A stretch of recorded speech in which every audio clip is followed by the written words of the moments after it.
Sugar Grove, officially designated Naval Radio Station Sugar Grove, is a location in the Savage Divide region of Appalachia.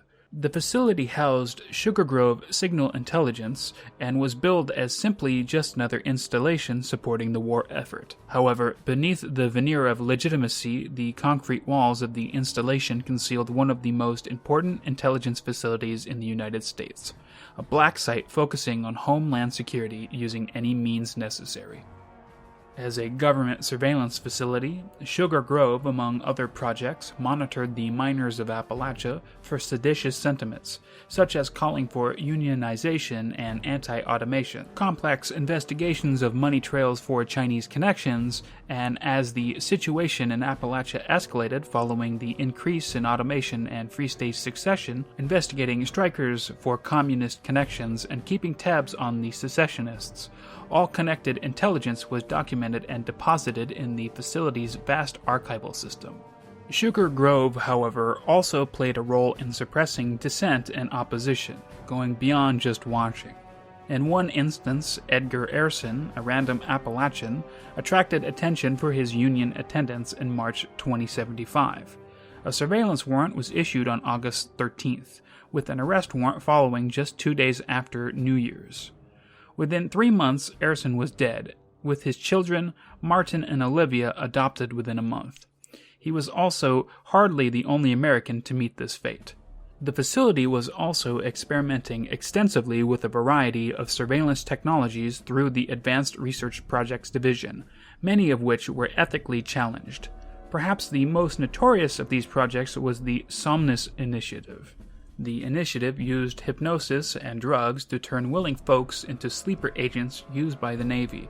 Disguised from other analysts and external contractors, the initiative started in August 2077, and numerous Appalachians were abducted and processed, with a rather spotty success record that included maiming, mind damage, and accidental creation of superhuman martial artists. Other projects were less successful. These included BR-04, Project Locus, which sought to develop a self-directed vertibot swarm capable of covertly assessing enemy installations and extracting data of interest. It was abandoned after the engineering estimates indicated that the vertibots equipped with the Project Locus technology would have to be approximately the size of a consumer sedan, making covert actions by a swarm infeasible. RD-68 Barrier attempted to develop an electromagnetic suppression field capable of dampening gamma radiation, providing a counter to radiation weapons and enabling operations directly after a tactical nuclear strike. Although initial tests were promising, the field emitter required exponentially more power to operate at scale. Shielding an area of 20 feet in radius would require 3 industrial nuclear reactors. It was also scrapped. KM-41 Spotlight was an attempt to develop a neutrino pulse emitter capable of remotely scanning enemy installations and reconstructing an internal map of the facility. A field test conducted on a civilian office building on June 22, 2077, resulted in mass civilian casualties following a sudden mass psychotic episode. The project was scrapped, though its potential usefulness for military applications was noted. There were 2 semi-successful projects. The first was CX-15, or Project Siphon, an attempt to develop an automated data exfiltration holotape by Patricia Nunes, capable of scanning hostile networks, detecting data sources of interest, compressing the data, and extracting it for later analysis. By June 2077, it achieved a successful data compression ratio of 200-1, but the cost of the iridium-infused magnetic tapes, $15 million per, and multiple personnel use issues resulted in 2 lost tapes, forcing the project to be put under tight control. Access was strictly limited to covert operations specialists of grade 5 or above, with prior authorization, with the head of Signal Intelligence Analysis team forcing the system to log every checkout of the holotapes. After all, a single siphon was twice the annual budget of the entire Signal Intelligence Analysis division.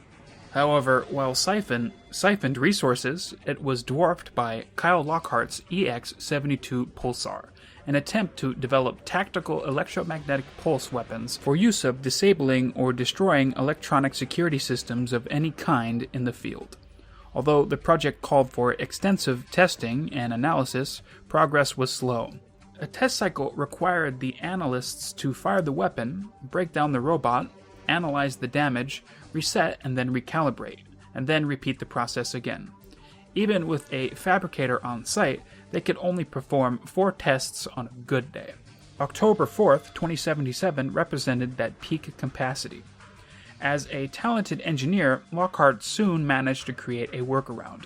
He could set up the fabrication pod to assemble a robot, pipe the fabricator's steam to release into a hydraulic actuator to trigger the weapon, and then have the fabricator disassemble the robot and save off the results. The whole cycle took about 8 minutes. Lockhart took the next week off for a well-earned vacation, leaving the testing on automatic. This lack of discipline started to affect the Sugar Grove operations, especially since Lockhart neglected to inform his colleagues about the experiment. By the 9th, auxiliary generators had been brought online. On the 11th, the routine started to consume runaway amounts of storage, and forced the facility to tap into the Monongah power grid after the tests burned out 8 generators. The tap siphoned enough power to cause brownouts. By the 13th, the routine consumed all available data storage, forcing a secondary tape drive to be brought online. This continued until 58 tape drives were completely filled, representing all of the available storage at the facility. Lockhart returned to work on the 18th to a mound of junk data filling up the drives and no way to efficiently analyze it all. Worse yet, General Thomas McAllen, responsible for oversight at the facility, took notice of the impact Lockhart's tests had and threatened to sack Lockhart for interfering with a facility crucial to the war effort. Lockhart was given a week to provide a report and an explanation for the incident. He realized the futility of the work by the 21st. With less than 4 days to go, the test data was fragmented across the mainframe, and the system couldn't handle the volume, leaving him with no means to access the data, much less analyze it. His only hope lay with the siphon holotapes, but since the project was taken out from under his jurisdiction, he was not on the list of people permitted to access the holotapes. The strict controls instituted after repeated misuse also made borrowing it impossible. Mercifully for Lockhart, less so for the rest of humanity, the Great War prevented General McAllen's visit. The operatives apparently used the base for a length of time, even preparing to destroy the intelligence they'd gathered using gas cans, turning the whole archives into a bonfire. However, they never seemed to complete the task by throwing the lit matches on the pyre, allowing the robotic staff on site to preserve it and the system's operations. In 2103, Modus would target the facility, seeking to re-establish its severed connections and tap into the vast Appalachian surveillance network. The facility is nested on the side of a hill, easily recognizable for the concrete walls surrounding it and the massive bunker attached to the otherwise unwelcoming office building. The parking lot is densely packed with derelict cars. The opening areas contains offices and a reception desk, together with a number of robots and a turret. Access to the facility and the bunker is through the door in the back. Player characters can access the roof of the structure by crossing one of the fallen trees from the cliff overlooking the building. The complex can alternatively be entered through a hole in the roof. The interior is divided into 3 distinct sections. The first one entered is the office area, where analysts tried to crack the secrets of the intel provided to them. The main feature is the pile of once secret documents in the center of the room, surrounded by gas cans and ready to be set off. The adjacent rooms are mostly empty, save for minor loot and piled up furniture. The corridor in the back leads to 2 derelict conference rooms down below. At the bottom of the staircase, through low-level robots, lies the security checkpoint and more offices to the side. The offices contain traces of habitation and wrecked office equipment, as well as an intelligence dispenser, used in the quest One of Us. The checkpoint contains hallways covered by a pair of ceiling-mounted turrets. They can be disabled from the booth in the landing area. Through the checkpoint is the heart of the facility, with broken DEFCON indicators welcoming newcomers to the black site. To the right is a hallway leading to the Sugar Grove's director's office with a terminal and loot. To the left is a hallway that leads to the aforementioned Advanced Research Projects Laboratory, filled with rogue robots courtesy of Lockhart's Fabricator, and the ARP terminal. Down the center lies the Signal Intelligence Hall. The Signal Intelligence Hall contains Signal Intelligence Analyst terminals, where the player character has to upload Modus's holotape during the One of Us quest, various holotapes about cryptid sightings, a conference room to the left, and the archives chamber, mostly spotless save for rad roaches. To the right, the archives chamber contains a safe at the far end. In the far left corner, on top of the computer and near the safe, is a wooden crate. The opening faces the wall, but it contains a black site guard key needed to access the Somnus division. Down a flight of stairs lies the Somnus facility, where the Navy processed abducted civilians and turned them into sleeper agents. It is shaped like a circle, with the infirmary and processing chamber in the northern half and the cells in the southern. The control center and break room for the staff is to the west. The cells are locked. 3 of the necessary keys are located on the trolley in the break room, while another is on the shelves of the processing room control chamber. Now, let's take a listen to some of the holotapes that can be found in the facility. Beverly Solomon, Cryptid Analyst, 9/27/77. Grafton Monster Witness Report. Well, this is from one of those spelunkers that roam the hills looking for abandoned mining claims. Can you imagine? Well, the classic 4-foot-wide shoulders, headless profile, deep sonorous cry. They got a good glance at it.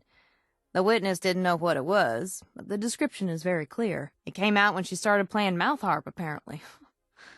I'm gonna go out to look. Maybe that sound is the key. Beverly Solomon, Cryptid Analyst, 10/4/77. Snallygaster Witness Report. Another interesting tidbit from the locals, this time about the Snallygaster.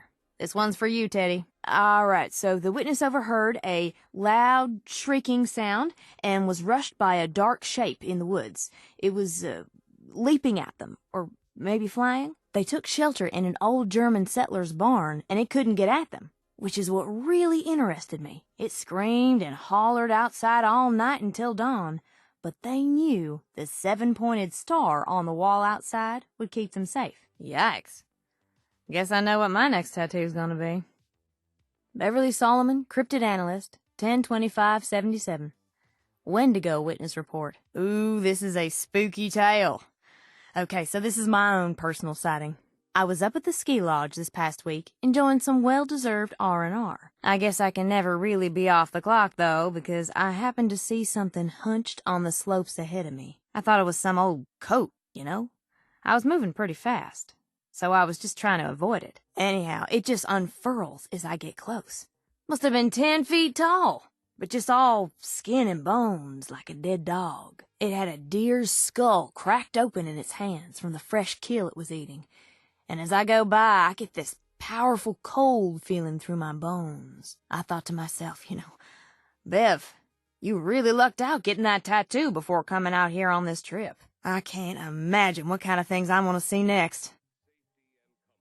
I'm William Breyer, investigative reporter for the Charleston Herald. I'm currently standing just outside the security fencing of one of several Hornwright industrial sites that have cropped up around the area in recent months. I'm here tonight to try and get some answers about what has become known in certain circles as the Mother Lode Project. Could this be the answer local mining families have been looking for? A series of new mining projects that could reinvigorate the local economy? Or, as the environmental groups have suggested, could these be a fresh set of toxic disposal sites, poisoning the ground beneath our feet? At the very least, according to local experts, the area's recent increase in seismic events can almost certainly be tied to these sites. And now I'm here to see for myself what's really going on. I've just made my way up to a small gap in the first line of fencing. The security here is intense. Barbed wire, armed guards. Feels like a war zone. I'm making my way over a small ridge and Mother of God! Ground shaking and... Oh my God. What is that? Hey, you! This is private property. Shit, it's that reporter. Jesus. He's got a gun! Gun? Wait, this isn't a... Ah! If you enjoyed this video, please consider giving it a like and subscribing for more.